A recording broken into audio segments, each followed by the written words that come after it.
అధికార విపక్షాల మధ్య పెట్టుబడుల యుద్ధంతో శాసనమండలి వేడెక్కింది. దావోస్ వెళ్లి ఉత్త చేతులతో తిరిగి వచ్చారంటూ వైసీపీ సభ్యులు చేసిన విమర్శల్ని ఆర్థిక మంత్రి Payyavula Keshav తిప్పికొట్టారు.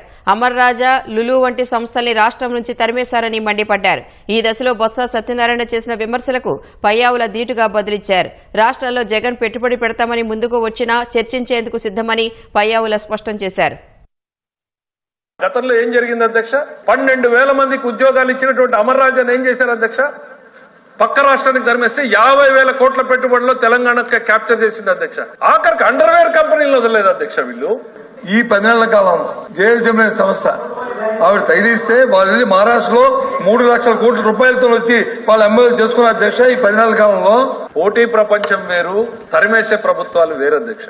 Arcelor metal company పక్కన ఉన్నటువంటి ఒరిస్సా రాష్ట్రంతో 3 సంవత్సరాలుగా ప్రయత్నం చేస్తుంది అధ్యక్ష స్టీల్ ప్లాంట్ పెట్టాలని. ఒరిస్సా తరిమేలేదు అధ్యక్ష.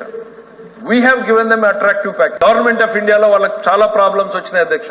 గౌరవ ముఖ్యమంత్రి గారు ఆమె విట్నెస్ అధ్యక్ష.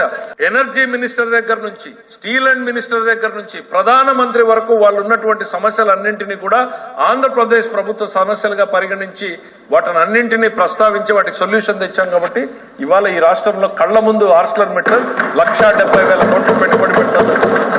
ఇవాళ జేఎస్డబ్ల్యూ వెళ్ళిందని చెప్తున్నారు కదా అధ్యక్ష.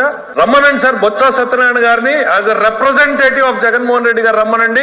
I will take him to JSW office. I will welcome them again.